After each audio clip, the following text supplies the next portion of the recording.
Hello and welcome to Wilson Center Now, a production of the Woodrow Wilson International Center for Scholars. I'm John Molesky. Today our guest is Aaron David Miller. Aaron is director of the Center's Middle East Program and vice president for new initiatives, and also spent many years at the U.S. Department of State, where he was an advisor to 6 secretaries of state. He joins us today to discuss U.S. plans to withdraw its troops from Syria. And Aaron, we always introduce you and talk about your time at the State Department. It almost becomes a throwaway line. But I want to ask you, before we dive into the subject matter, what really looks different from the outside looking in versus your days of being in the front lines of these types of negotiations? Well, this is life in a galaxy far, far away. And even under the most imperfect of administrations, where bureaucratic rivalries, a certain measure of incompetency toward issue X, Y, or Z, may have pertained. Number of failures I participated. Most of my career was marked by failed Middle East peace negotiations. We've seen nothing like this, either in terms of the process by which foreign policy is made, the insertion of the president's persona in a way we've never seen before in the foreign policy process, policy declaration by tweet, the inconsistencies, the anomalies. Is the ultimate delusion when you're on the inside the one that says that these problems are solvable? I think that's right, because where you stand in life is where you sit, and I labored for years under the notion that diplomacy was all about possibility, when in fact what I don't think we realized is that yes, it's about possibility, but it's also, and if you do not take into account probability, then you fail. That, in many respects, that doesn't seem to be the problem here across the board, because one thing 2 years in that links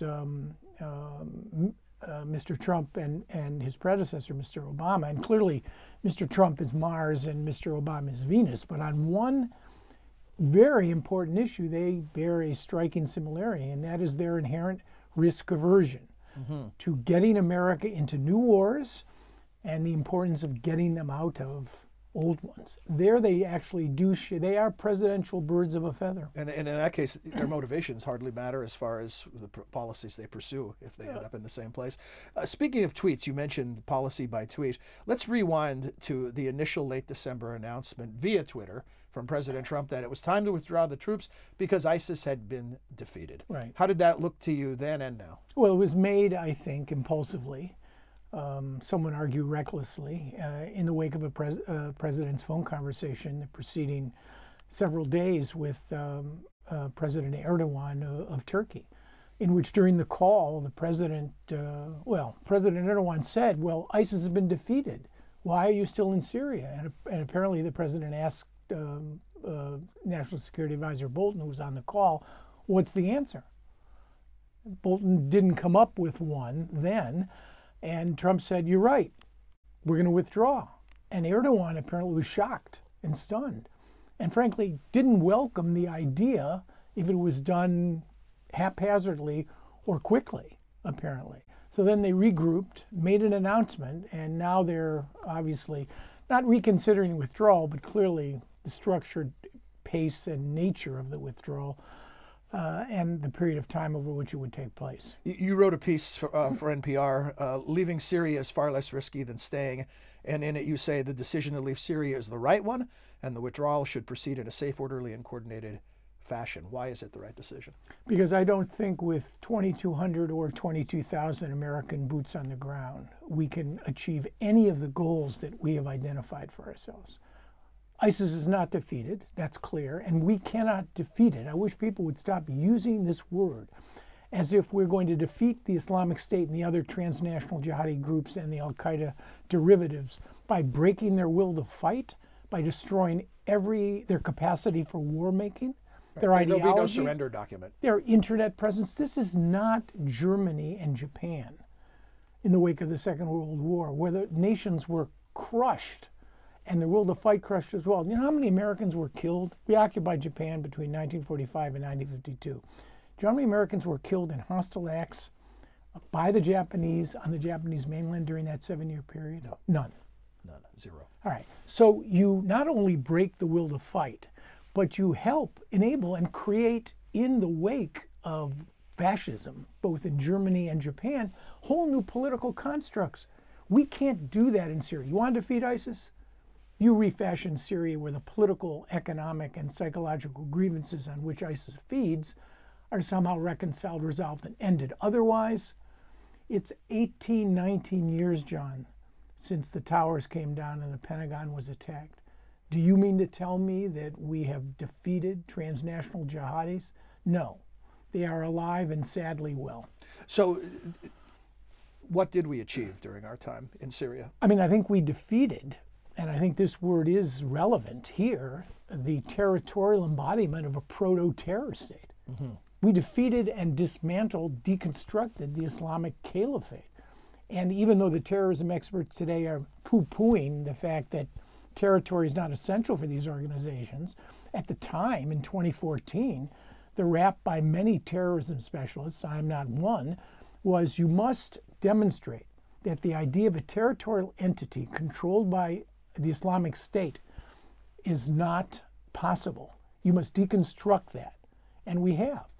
But ISIS as an organization, as an insurgency, the elements that are continuing to be active in both Iraq and Syria, no. As you mentioned, there are risks of either staying or going. What are the risks inherent in a withdrawal? Are we putting too much faith in trust of Erdogan? Yes, there's no question about it. I mean, I think we have to understand something that I think was clear to the previous administration that first grappled with this extraordinarily difficult and, by the way, humanitarian disaster. The largest single refugee flow since the end of the Second World War, 300,000 to 500,000 dead, an entire generation, particularly a young generation, lost through trauma and the destruction of their entire society. All that is true. It's hemorrhaged refugees and terrorists. But the reality is fixing Syria is not something the U.S. can do, and it can't do it because two administrations, the U.S. Congress, and I would argue the vast majority of the American people, have in the last decade said, not so much using these words, but said by their actions and lack of support, Syria is not a vital national interest for the United States. We are not prepared to see large numbers of Americans die in Syria, nor expend billions, if not trillions of dollars on a social science project that is not going to work. I give you But could we have said that about Afghanistan prior to 9/11? Yes, and this is the whole question. Winning has become not losing. Mm-hmm. Now, if you're prepared with a volunteer military, no public pressure then against casualties, and I say this with great respect for the men and women who served, who gave their lives, and many in Iraq and Afghanistan who have sustained life-threatening injuries from which they will never recover. At the moment they served, they thought they were doing the right thing. The question is, what did Washington think it was doing? Mm-hmm. That's the key. And Syria is not Iraq and Afghanistan, but the basic problems and challenges and incapacity to address the roots of the problem, they are the same. What about the notion that a U.S. withdrawal is too advantageous for Russia, perhaps Iran? I think there's no question, but the Iranians and the Russians have already won in large part because they've been willing to make sacrifices that we have not. And what does victory mean? I mean, Syria is not beachfront property in Malibu. The real question is, why is Syria vital to the United States? And it's hemorrhaged terrorists, but not nearly with the catastrophic predictions that people feared. A terror attack in Europe every week. And refugees, which has led clearly and enabled those governments in Europe who have populist ideologies to basically thrive. And I would argue that's a terrible implication, partly driven by the Syrian crisis. But again, winning is not losing. And if you're going to tell me, okay, we're prepared to accept the fact that we'll stay in Syria with 2,200 American forces forever, and people are okay with that, well, fine. But you saw what happened in Manbij. Why are Americans dying in Manbij? And I know it appears like a heretical question within the Beltway. People thought this act of the president's decision, diplomatic and strategic malpractice, they're correct in that, but they thought the decision to leave Syria was the worst foreign policy mistake in a century, akin to what Chamberlain did in Munich. I just don't see it that way. Mm-hmm. So, given all of that, where do we go from here? You often make the choice that it's not as, or the point that it's not as if there's a good choice, there just is a less bad choice. I think so. I mean, I think what's going to happen is the United States will have to develop and identify other means of combating this insurgency. There's still drone strikes, there's still airstrikes available. Cooperation and coordination with our allies, other intelligence organizations. But it gets to another critically important point, which I've done some thinking about, and that is, what is the relationship between terrorist sanctuaries and the threat to the continental United States? Afghanistan, 19 guys got into the United States under the noses of American intelligence and security officials. 68 times they crossed borders, these 19. 9/11 didn't happen because a bunch of guys were running around in Afghanistan with AK-47s. It happened because they managed to get into the United States. We were asleep at the switch. And that, I think, is a critically important question. Because if you argue that terrorist sanctuaries need to be, quote unquote, deconstructed and defeated everywhere, what does that actually mean? Yemen, Afghanistan, the tribal hinterlands of Pakistan? The fact is, terror in the United States and in Europe in the last 5 years, or since 9/11, of the 100 Americans who have been murdered in jihadi-related attacks, all have either been permanent legal residents of the United States or U.S. citizens. What does that tell you about the nature of the threat? So what are your thoughts on the notion that the best way to prevent someone from going on the offensive is to keep them playing defense? I mean, I think the notion of killing them over there before they come over here has a certain measure of compelling character. I think it probably does. But the question is, do you need 2,200 American forces in order to do that? I'm not sure, given the fact of the nature of the insurgency problem that we're dealing with, that 2,200 American forces are going to have any better luck in destroying and defeating this insurgency than if they weren't here. The logic, John, is to have those forces train by, with, and through, right? Mm-hmm. So you identify the one most reliable American ally in Syria, the Kurds. The only problem with that is that the Kurds have another agenda, and that agenda is to create an autonomous enclave in northeast Syria.